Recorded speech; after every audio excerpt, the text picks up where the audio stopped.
What's up? This is Dance Games Daily. We have the final song of ECFA. This is Pique.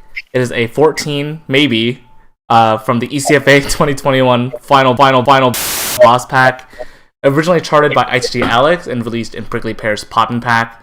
And it is the 10,000 point song at ECFA. And today, to talk about it, we actually have the event organizer himself, Kyle Dobe, aka RiOdo. How are you doing, man? Good. How are you? I'm doing all right. I don't want to play this. Why? I mean, it's hard in every possible way. Yeah, we will definitely be talking about that very shortly. It's Revolver 2.0 where you actually made it hard. Yes, it is. Revolver is Pique Junior, for sure. So I don't have too many things to say immediately. I want to do like a single pass through of this chart and just get our initial reactions to it, and then I'll have some questions after for you. Sound good? Yeah. Yep. All right, let's take a look.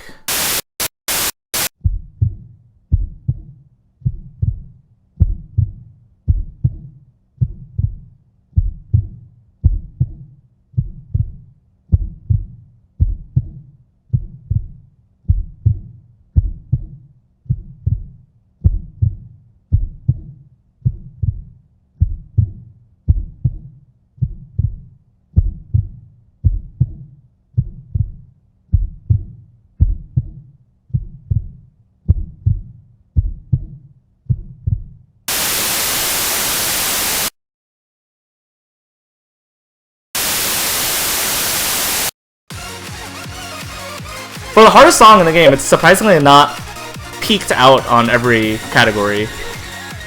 Yeah, it's I think that if this got any higher in the ratings in general, it would be without a doubt a 15. Like it's already like very debatable to that being a 15. And the rhythms are difficult because of how many 24s there are in this going into 16ths, but not enough for a 10. Not enough for a 10. Yeah, it's not like a Fracture Ray where it's like skiddly. Yeah, it's not like that. They're reasonable.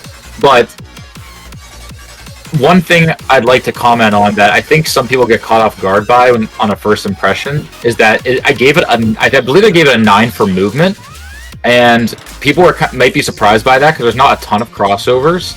But the reason why the movement is so high is because there are eighth note turns that you have to come out of. And then there's these ones, for example. That's the first reason, and they're fast. Well, 160 is relatively fast. The second reason is, one thing people should keep in mind is that movement is also based on patterning, and a lot of these 24s are very difficult patterns. And there's also some rhythms there for you. But yeah, like the patterning of the 24s is very challenging. They're candly, and they have a lot of movement in those patterns in general. So that was always part of the equation. But I will say that I think the song is extremely hype and very fitting for a boss song. Oh, there's some more turns right there going right into 24s after. Yeah, there's like never a single section that has crossovers for a small portion. It seems like it's throughout the entire chart. Yeah, and then the technique isn't super high, but like those double taps are surprisingly really obnoxious to like execute perfectly. Okay, and that run is huge. Yeah. Plus the mind jump after. Yes, it's just more. It's like one of those charts where like there is not a point where you can just stop worrying about what's about to happen. Other than the airless break, but it's so short. It's very short, and that's actually the only reason why we didn't give it a stamina 10. I was gonna give it a stamina 10, and then we decided that because there's at least some breathing moments, it's a 9. Goodness gracious! I actually kind of want to do another pass through on that. I feel like there's still like so many things to talk to with it. Yeah, I was just thinking about the surface level things where it's like first impressions on it. I mean, like already when you see 162 and you know there's burst plus, you already are going to be kind of worried about what's going to happen. Yeah, but it's not burst plus like similar to like the 3-note things in like Steel Fuck or Fractal. Like those runs are long. Yeah, like it's almost like a burst plus, especially because what's that base speed? 243, right? Yeah, it's 240 plus. Not quite 250. That's pretty fast. I mean, like like if you were to like comparing it directly to Revolver again, Revolver I think has less turns, and I think it has way less 24s in total. The 24s are basically only in like the first 20% and like the ending 20%. I mean, the ending 20% is challenging, but it has nothing on this. Yeah. Okay, like that pattern right there, it has like a nice juicy candle in the middle of the 24, so it's like that just adds to movement. Like when I played this earlier today, I couldn't even finish it, or I think it was yesterday. I couldn't even finish it because I was just so winded by the amount of movement involved with the patterning. And then on top of that, you have to try to get 86% on it. Yeah, it's not an easy FA pass for like. I think that if you're really good at foot speed, like this wouldn't be a challenging FA pass. But I think as a overall, like I guess like a general song, the fact that it has technique everywhere and movement everywhere and the speed everywhere makes it an appropriate boss song. Like you can't just be only good at foot speed and get through it. Right. Like, you know, there are gonna be parts that will trip you up quite a bit, and you can't just only be good at technique and expect to be good at this. Wait, there were like brackets, side switches, and there was like broken side switches and like continuous side switches. Yep. There's those, and there are the brackets. They're not that challenging, but I mean they exist in the chart, and they also it's no chill basically. Like you're not doing those as jumps, and if you do those as jumps, you're insane.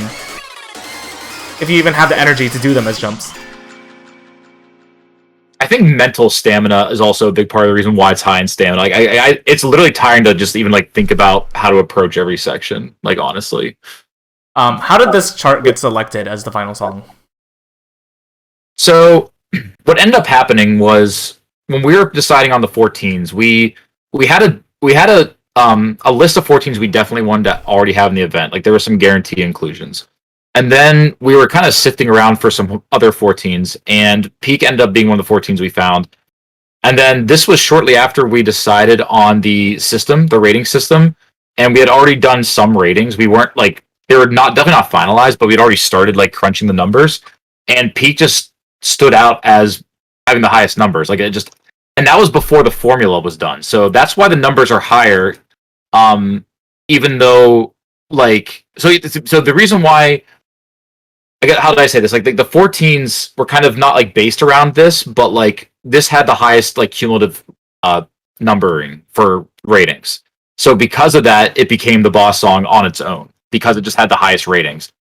Now that's not to say that the formula was curated around this chart, but this chart being the hardest one, we kind of use that as like, okay, we don't want to go any harder than this because if we do, then you're looking at a 15, like guaranteed, like at that point, right? Like this is already debatable, but like if we have something harder, then it's not even accurately rated, and I think this is as hard as it's going to get.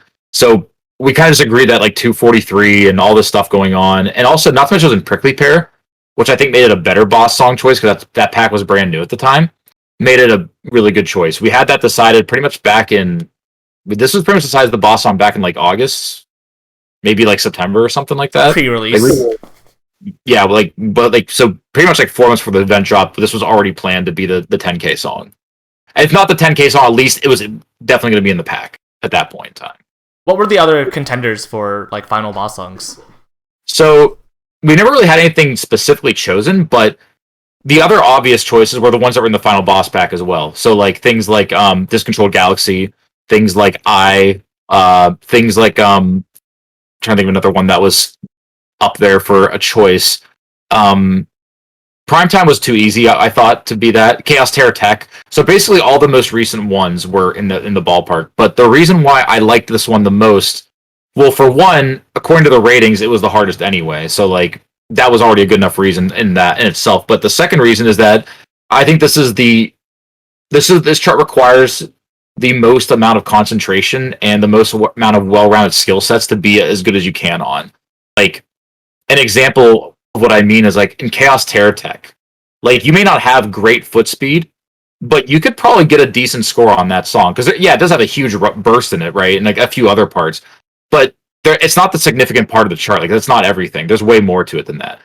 Peak, like I mentioned earlier, you can't just be only good at one thing to be good at Peak. Like you have to be able to execute everything that is pretty much in tech. Like every single skill set is essentially in that chart, and that's what really made it stand out too. Like I can't think of like a I mean, you could be specific. There's no Scoobies or there's no like there's no hold switches. But as far as like the primary tech skill sets, that this hit like everything. Yeah, there doesn't have to be those things to be hard, you know. There's No, you don't need to have drills for it to be hard. I mean, yes, I think they're hard as drills, but you know, like you don't have to have them. I think it was like a nice all-encompassing chart, basically. Yeah, I think something I noticed about Peak is that it's consistently hard, whereas even something like Discontrolled Galaxy, I think maybe like the hardest part of Discontrolled Galaxy might be harder than like the hardest part of Peak. But yeah, I think so too. Overall, like the things outside of those like 30-second bursts in Discon, the chart is much easier outside of those sections. And the kind of same goes for Chaos Terror Tech. I think like the first half of Chaos Terror Tech like sucks to play. Right. But the second half is just if you have foot speed, then you can manage. It's very different. Like it's fair. Chaos Terror Tech is a good song choice primarily because of its how it changes what you are being assessed on. But I don't think that it's very powerful in assessing one specific skill set in any way. But I think Peak does that better. Discontrolled is the opposite, where I think it's very, very good at testing specific skills like drills, bursts, like bursts into 16s, like difficult rhythms like that.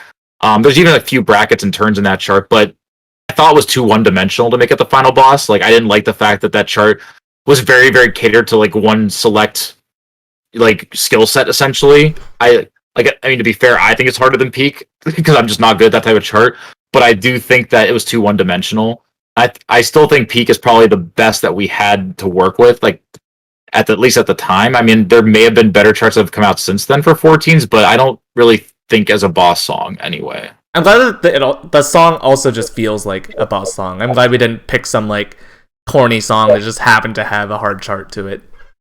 Yeah, it's like when you pass over it in the song wheel, like you feel like it's a boss song. At least I do. I'm like, yeah, this sounds hard, and it like sounds like it sounds hype. I mean, I think the song's great to be honest, and like it's a hype.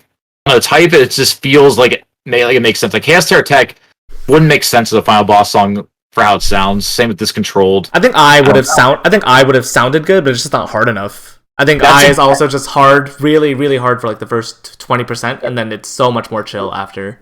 That's exactly why I wanted I to be, and Logan decided this on his own. I think it was a good idea, and I'm glad it worked out that way. That I was the last song before the boss packs. It was almost like a sub boss in its own way, where it's like before you get to the extra content, like this is the hardest song we're gonna have in the initial DLC, and I think that made sense. Like that feels like a good place for that to be. Do you think Peak is really a 14?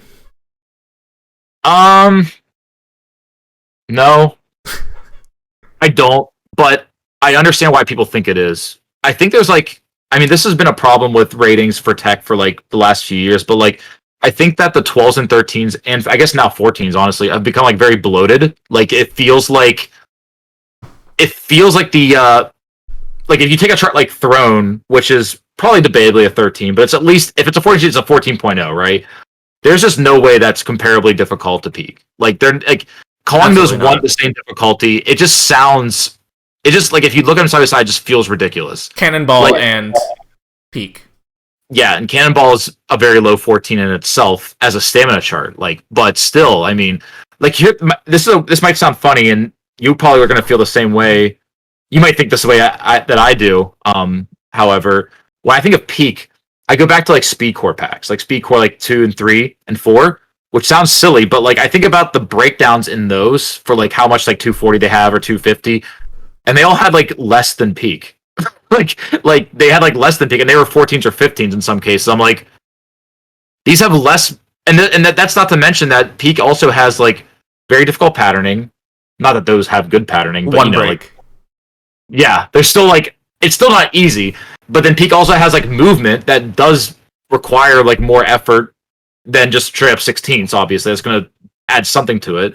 So, like if I just look at that chart and look at a 15 from Speed Core 3, and those weren't really debated back then, people just accepted it. I'm just like, is this actually? I don't know. Like, is this actually easier? I'm like, eh. And then you have to look at like, okay, so Revolver's debatably a 13, right? Like, let's just say that. Let's just say, like, for the sake of it, that Revolver is just undeniably a 14.0. Let's just, like, say that. There's just no way Peak's in the same Like, you can't call it 14.9. It's just the same thing, but harder in every way. It's faster, more bursts, and more turns, I think, actually, to be honest. Like, I think in every way it's harder. Like, I don't think there's any way that you could say that they're similar. No, it has all of the same things that Revolver does, and then some. Like, even the crossover patterns and the rhythms are, like, identical in some places. That's why I keep calling this, like, Revolver, like, CV. I think... So my real answer is, I think it actually is a 15. I really do. But I'm not going to, like, really lose sleep over the fact of calling it a 14, because I can see why people think it's a 14. Like, but I look at it and compare it to what I've known my whole life as, like, high BPM 14s and 15s, and it just doesn't, like, match up. Like, it's more dense. There's more of it. I don't know if, like, I'm trying to think of a Speedcore 3 chart to, like, compare it to real quick. Like, I mean, like, one that comes to mind, and it's probably debatably a 13 too anyway, but whatever. But, like, Isolated Princess, you remember that chart? Yeah, of course. Speedcore 3? It is literally faster than that, and the smallest run in peak is, like, the same length as the only run in that. So even if you called Isolated Princess a 13, it's, like, 2 blocks higher than that, it feels like. I don't know, just, like, I'm looking at it like such a surface level, but that's how I think, and I'm like, I don't know about this. So, yeah, it feels like our upper end of content just needs more breathing room. I think people are just afraid of calling things harder than they are, and I know why they are afraid of that. It's because, like, they're not like... I just think that people are afraid of, like, calling something like a 15 because then people won't want to play it, maybe, or something, like, because they'll see 15 on it.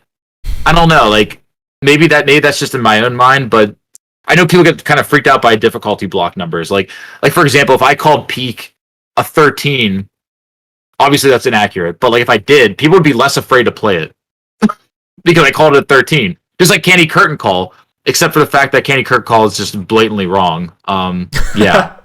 And even, but yeah, so I don't know. What do you think? Do you think it's a 15? After hearing you talk about it more, I'm more convinced of 15. It's one of those things where if someone put 15 on it, I'm not debating it, because it hits all the checkboxes that would justify it for being a 15. But even seeing it as a 14, I'm not, like, batting an eye. 14 plus. That's exactly where I'm at. It's what I mean.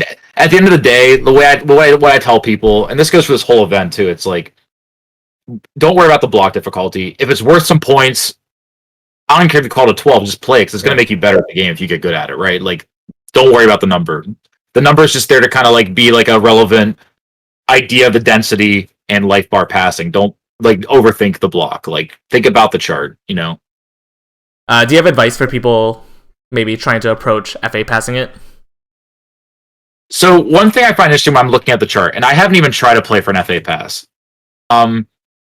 and this, I think the same idea would probably go for every chart that's difficult. But, like, I think what it really comes down to is just isolating the parts that will give you the most amount of masterfuls.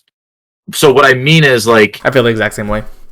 Like, what I mean is, like, if you get to the side switch part and that part's tripping you up a little bit, and you're not full masterfuling it, or you're not even, like, maybe you're not even comboing it, don't stress about it, because that part is not as important as hitting the burst. It's like 1% of the whole chart. That's why, like, it's almost one of those things where, like, obviously if you're, like, someone like Chris Chike, who's just very good at the game, he's going to fully analyze and execute all of the parts. But someone like me, I struggle with the bursts, so I'm not going to sit there and worry about the side switch a lot. If I miss that side switch, or I miss one of the foot switches, as long as I haul the bursts, I'm going to be fine.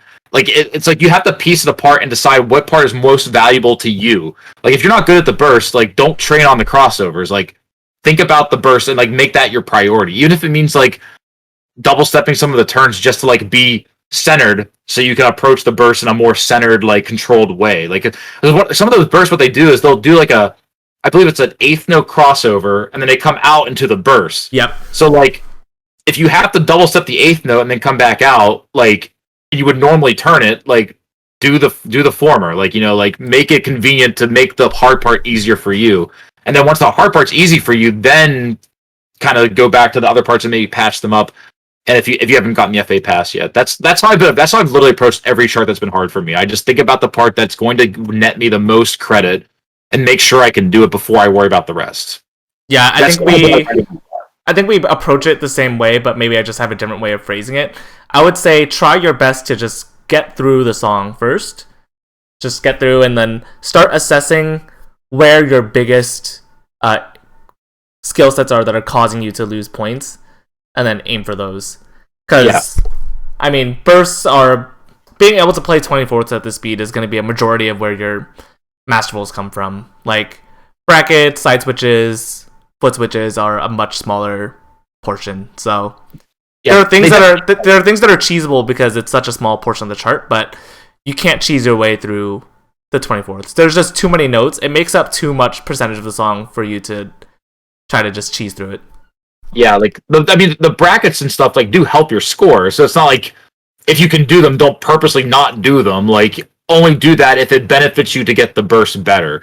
Like, I mean, like, one piece of advice, which is obvious, I know, like some of the top tier players do this all the time, is just to look at the chart launch step mania, or, like, look at it, like, even just put it on your machine, just kind of, like, think about how you'd approach that section, and then play it. Sometimes I'll do that. I'll literally put a chart on autoplay, look at it, and, like, think about, okay, there's a crossover to here, but if it's better if I don't do it this way, or if I, you know what I mean? Like, I think it's better to, like, know where things are so you're not, like, acting it completely on reaction. Like, I think there's a case to be made that acting on impulse is a benefit. For me, it is. Like, if I'm playing chart with a bunch of drills and I'm acting purely on impulse because I don't know where they are, I do much better. But if I'm playing chart like Pique, where there's, like, crossovers back into 24s, like, I need to be aware of where that's happening, or I'm just going to just completely botch that whole section. So you'll start a run on the wrong foot, or... Yes. And if you start 24th run at 243 or whatever on the wrong foot, like, you might as well, like... pass away. Just I mean, like, you might as well restart the song at that point, because that's gonna eat up, like, 10% of your score. So, yeah, that's... Look at the chart, figure out, like, at least the basics of where you need to be, and then for the hard parts. I also think actually learning pacing is really important. Taking advantage of that break, knowing that you can use quite a bit more energy leading up to the break, and then if you're good at recovering, then you'll have a little bit more in the tank to take you home. Yeah. That's also what makes Pique challenging, is that break is there. I don't know. I think it's like maybe like a 2-measure break. I'm not exactly. No, it's like 4 to 8 measures. It's pretty long. Okay, but then, like, right after, which is hilarious, it has that, like, rhythm part where it just goes like that. The Skittles, like, yeah, which someone like me, like, I love doing that crap, but, like, if you're just trying to get the FA pass or even just a life bar pass, like, that shouldn't be a part you study yet. Like, that's not going to do much. It's like, what, like 12 notes? Like, that's like the last thing you study. You're at like 95% FA and you're trying to juice out the last 5% or something. Exactly. I mean, obviously I want people to think about every part of the chart and try to do their best on every part if they can, but if you're trying to just get that threshold, then it's perfectly reasonable to ignore certain things for now until you feel comfortable. Yeah, I've even gone as far as suggesting that if you need to practice 240, like anything between 240 and 250, to not be afraid to play outside of the pack. The stamina community has a lot of content in that range, and, like, don't even be afraid to select something clearly out of your skill level, like 20s, 21s, 22s, and just take advantage of the fact that there are streams at that speed that you can practice on. You can play the streams for as long as you want, like, stop as soon as you need to, and then, like, just start and stop. Yeah, I sometimes do that. I mean, I do it poorly, but I still sometimes try to see, like, what I can do, because I sometimes surprise myself. I'm like, I'll play like a 16 that's, like, pretty fast. I'm usually not good at 16s that are foot speed oriented. I'm, like, actually comboing stuff, and I'm like, huh, that's interesting. I didn't think I'd be able to do that, but okay. And then also works well where, like, you do enough 16s or something of that speed, you go back to Pique. Pique's bursts are no longer the hardest. Well, they might still be the hardest part, but they're no longer as hard as they were before. You know, you didn't practice Pique. You just practiced bursts. I think it's also a good piece of advice is to not be afraid to not only just play outside the pack, but play some older content. Like, I think that, like, a really good way to mentally overcome certain situations is to play some old stuff. Like, where the patterning feels maybe nowadays, like, not very modern or feels kind of weird. I think it's, like, a healthy way to develop, though. Like, today, Tony and I played for a while, and we played some old charts. We played stuff in, like, Subliminal and, like, old Cosmic Polaris.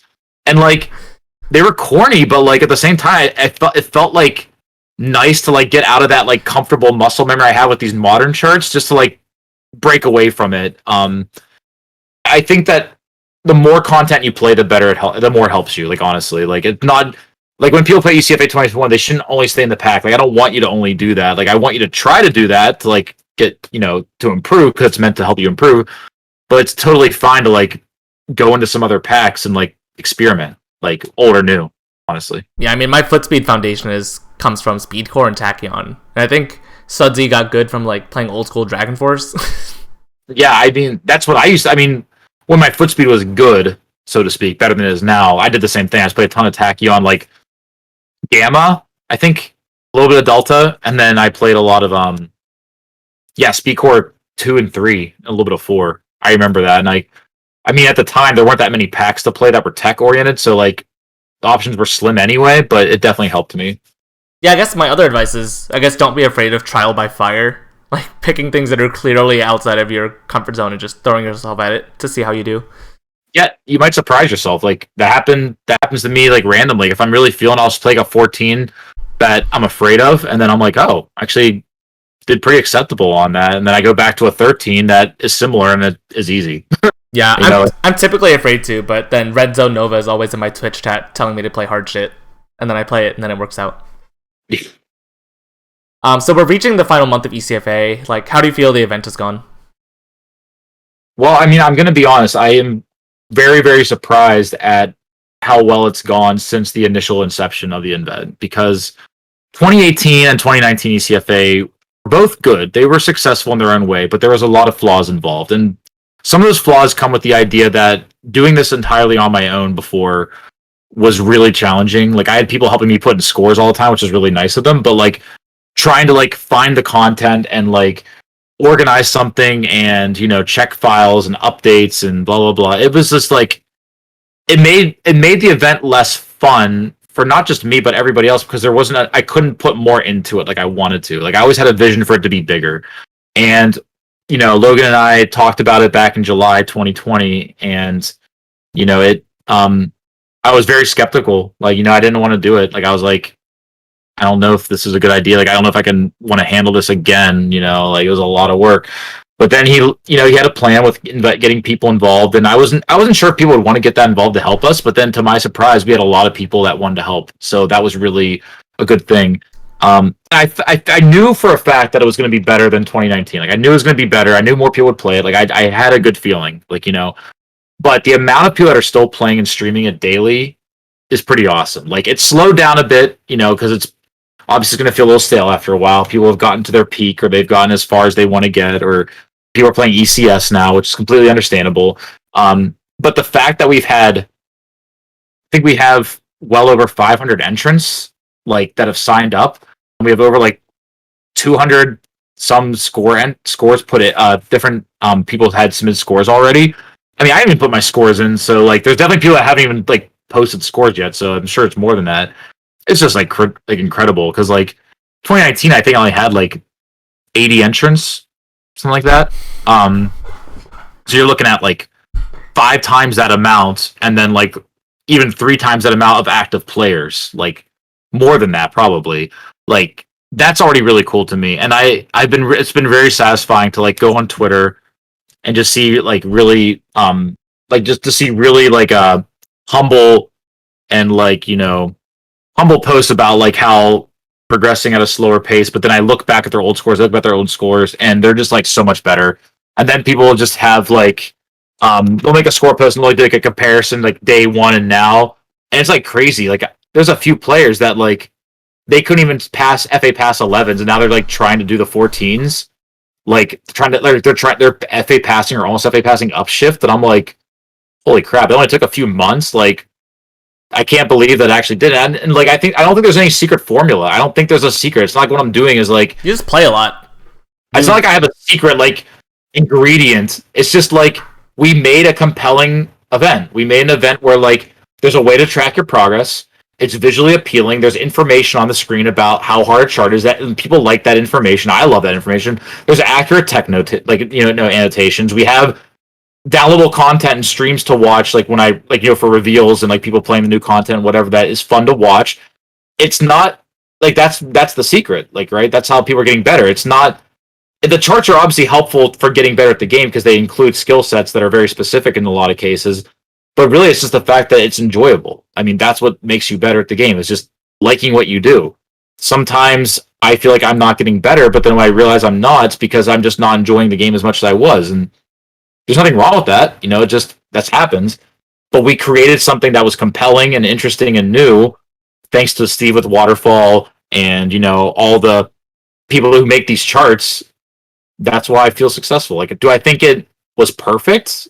Like, no, of course I don't. I know it's not. Like, I know there's things that I want to change. I know there's things that are misrated or miscalculated. Like, I understand all that. Like, I've been observing and I know it. But do I think it's successful for what it is? Like, definitely. I think it's probably the best event that I've ever run in conjunction, especially in conjunction with other people in the last. I've been doing events for 6 years now, so yeah, definitely. Do you feel like you've seen the community as a whole get better? Like, obviously, looking at the top level players, I've obviously seen like the top 16 tier really ascend. But do you feel like there's been improvement from like the baseline level of player?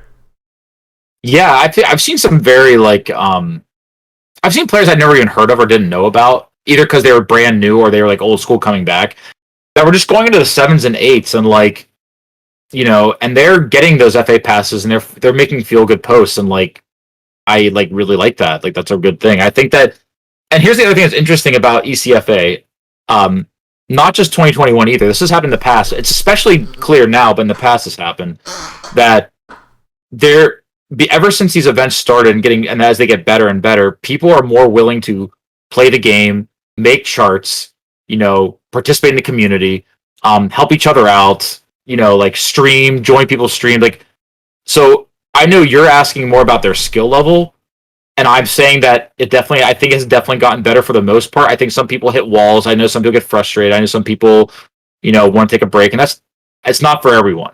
I want everyone to do it, but it's not for everyone all the time.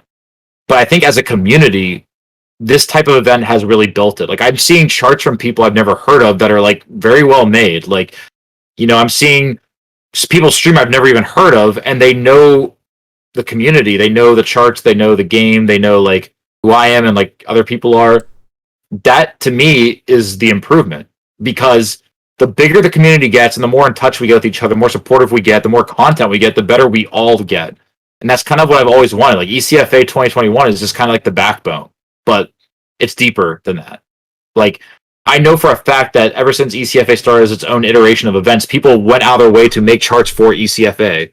Like Tech Showcase, literally the reason why I started doing that is because I wanted people to make charts I could put in ECFA. And like we still have things like Mega Burn, Entrapment, like Danger Drug. Those are still hanging around because they're still good for events. Mega Burn by Mason.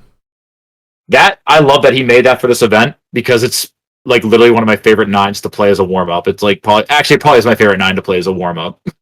It's really good. But yeah, I think that everyone's gotten better. But I think the most important thing is that the community's gotten more tight, we're more communicative. Like I've noticed that. And yeah, that'll make everyone even better than they are now in the future. My actual favorite update for ECFA is when the skill tier text channels were added for different ECFA point totals. That was actually Logan's suggestion, and shoutouts to Life4 does that, I think. So like I wanted to do something like that, like from the start, where I wanted to like honor and award those who have accomplished certain either thresholds or like particular achievements, but I couldn't think of a good way to structure it. Like I had like crazy ideas where it was like person to get like this particular or submit scores for this amount of like max movement charts, like stuff like that. I wanted to be like kind of specific, but it was so much like my way of processing it was like so much work. Like it was like a lot of work to put that together. And then like Logan's like, let's just do tiers of points. Like that's so much easier. Let's do it. And then if you go into the ECFA Discord, like legitimately, maybe not the 300K plus, but like the other ones, it's pretty active. Like I'm looking at it right now as an example, and the 200K plus, like there's 41 new messages since I last looked at it. The 200K, there's over 100 messages. 50K, over 100 messages. Like people are communicating, and like that is going to make people better at the game. That's really what I think is going to help the most. Well, thanks Kyle for being on to this episode. ECFA 2021 has been like an incredible community event. Do you have any shout outs or things you want to give? Yeah, shout outs to the obvious, which is everybody on the ECFA 2021 staff. And I'm not just talking about like the main people. Like obviously that includes like Logan, Steve, Oliver, and TJ and Trevor, and you now, Vincent, because you're now late in the staff, but you've been a huge help. You've seriously a lifesaver. And then Leon. I'm sure I'm forgetting somebody because like we have so many people helping out. I got like there's people like Dave who checks all the files lately to make sure they're like correct. I've got people making graphics for the event. Like everyone who's done anything. Frida for putting in scores. God, if you think about every single step artist that's involved. I can't even give enough shout outs. Like literally anybody who's done anything to make this event possible gets a shout out. Like because I'm just the curator. I'm just the manager who calls the shots and like decides if this is a good idea or not, and like helps it flow and communicates and like showcases. But like this effort is mostly because everybody else is involved. So like anybody who's done anything for the event, like score entrant people included, like everybody. So all those guys for sure. I can't even get all the names because I can't remember them all. Like everybody who talks on those text channels and everybody who streams and like makes YouTube content and everyone who played in this event. Period. Even thanks. if you only played a couple sessions, you still count. You count. Well, thank you for coming on. I wish everybody the best of luck with tackling Pique. Yes, and the rest of the boss song content. I'll see you guys next time.